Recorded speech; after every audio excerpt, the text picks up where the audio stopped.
Hello everyone, welcome back to the channel maths रास्ता। हमारा जो क्वेश्चन है वो ट्रिग्नोमेट्री रिलेटेड है एंड स्टूडेंट्स को इस वाले टॉपिक पे बहुत ज्यादा प्रॉब्लम होती है।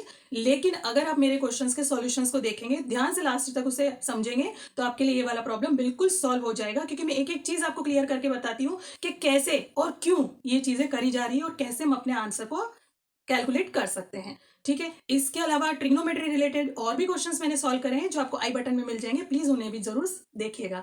तो चलिए हम स्टार्ट करते हैं। आज हमारा क्वेश्चन सैंपल पेपर का है, क्वेश्चन नंबर 29 है। हम रीड कर लेते हैं क्वेश्चन में क्या दिया है। If sin theta plus cos theta is equal to √3, then we have to prove that tan theta plus cot theta is equal to 1। एक यहाँ पर हमें कंडीशन दी है, उसमें लिखा है कि साइन थीटा कॉस थीटा √3 के बराबर है और हमें प्रूव करके बताना है कि tan theta plus cos theta 1 होता है। ठीक है, अब इसे कैसे करेंगे वो आप पूरा वीडियो वॉच करेंगे तो आपको बहुत क्लियर हो जाएगा। सबसे पहले हम स्टार्ट करते हैं जो गिवन कंडीशन है। सॉल्यूशन करने के लिए हम लिखेंगे sine theta plus cos theta is equal to √3। ठीक है, अब क्या करेंगे, √3 जो हमारा गिवन है ये कैसे 1 को दे पाएगा। तो हमें ये याद रखना है कि हमें यहाँ पर √3 जो है, बेसिकली हमें √3 हटाना होगा। उसके बाद इस पे जो रूट है वो हटाएंगे, तभी हम कहीं ना कहीं 1 पे पहुंच पाएंगे। तो आपको स्टार्ट कहाँ से करना है वो आपको समझ में आ गया है, तो हम इस पे वर्क करेंगे। तो रूट की जो वैल्यू होती है वो कैसे सॉल्व होती है, हमें क्या करना पड़ता है, उस वैल्यू को स्क्वायरिंग करना पड़ती है, तभी वो स्क्वायर रूट हटेगा। तो हम वही करेंगे, स्क्वायरिंग बोथ द साइड्स। ठीक है, दोनों साइड्स का हम स्क्वायर करते हैं तो हमें मिलता है sine theta plus cos theta the whole square is equal to √3 the whole square. ठीक है, अब यहाँ पर क्या है, ये एक आइडेंटिटी है, आपने पहले भी पढ़ी है, a plus B the whole square. उसमें क्या होता है, फर्स्ट टर्म जो होता है उसका स्क्वायर होता है, सेकंड टर्म जो होता है उसका स्क्वायर होता है, और दोनों 2 से मल्टीप्लाई होते हैं। तो यहाँ पर एलएचएस में वही होगा, हम लिख लेते हैं sine square theta plus second term का square cos square theta plus 2 sine theta cos theta. ठीक है, तो ये एलएचएस का हो गया।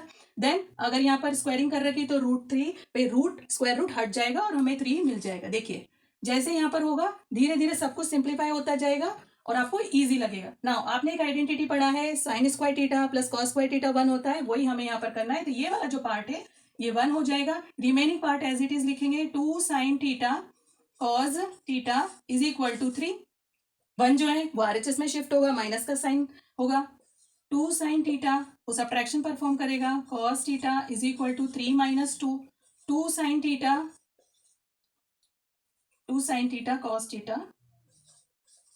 Cos theta is equal to 3। यहाँ पर आ जाएगा cos theta is equal to, ठीक है, ये सब्ट्रैक्शन परफॉर्म करेगा, हमें 2 मिलेगा। नाउ ये जो 2 मल्टीप्लीकेशन में उधर जाके डिवाइड करेगा। Now sine theta cos theta is equal to 2 divided by 2, that will result into 1। now हमें जो वैल्यू आ गया है सॉल्व करने पर sin theta cos theta is equal to 1, इसका हम यूज करेंगे। ठीक है, फाइनली हमें यहाँ पर इसकी वैल्यू यहाँ पर इनपुट करनी पड़ेगी। देखिए कहाँ पर, अब हम आ जाते हैं हमारा सॉल्यूशन का सेकंड पार्ट जो कि है tan theta plus cos theta is equal to 1 prove करना है। वो हम लिख लेते हैं tan theta plus cot theta is equal to 1। अब देखिए ऑब्जर्व करिए, यहाँ पर सारा जो दिया हुआ एलएचएस पार्ट में जो हमारा दिया है tan और cot से रिलेटेड है।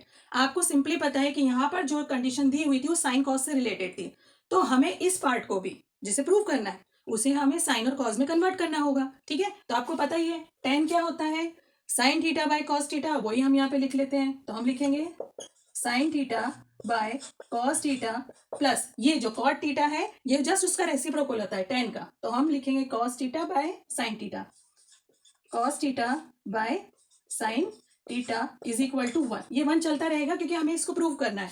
देन यहाँ पर एलसीएम लेंगे, एलसीएम में क्या होता है, ये वाला जो पार्ट होता है डिनोमिनेटर का इधर क्रॉस मल्टीप्लाई होता है, तो ये हो जाएगा साइन स्क्वायर थीटा प्लस ये वाला पार्ट इधर मल्टीप्लाई होगा तो हो जाएगा कॉस स्क्वायर थीटा।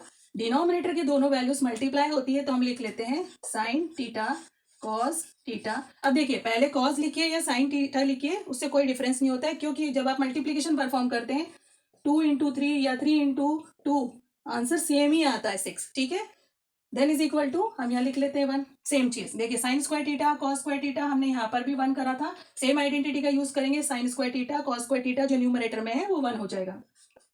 लिख लेते हैं डिनोमिनेटर एज इट इज है, sine theta cos theta is equal to 1। ठीक है, अब हमने जो यहाँ पर स्टेप लिखी थी sin theta cos theta is equal to 1, उसका यूज यहाँ पर करेंगे। इसीलिए ये वाला पार्ट क्वेश्चन में दिया हुआ था, जिसका हेल्प हमें 1 प्रूव करने में मदद करेगा। ये न्यूमरेटर में हम लिखेंगे 1 divided by sin theta cos theta की जगह हम लिखेंगे 1 इज इक्वल्स टू जो RHS है 1।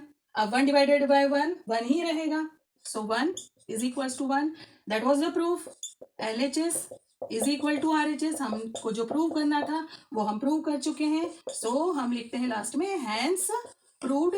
उन्होंने बोला था tan theta plus cos theta को हम cot थीटा को हमें 1 प्रूव करना था, जो कि हमने यहाँ पर LHS में करके RHS के इक्वल में प्रूव कर दिया है। तो बहुत इजी था। अगर आप इसे प्रैक्टिस करेंगे तो that will be very cream for you. आप बहुत आसानी से ऐसे क्वेश्चंस को कर पाएंगे। आज के लिए बस इतना ही है।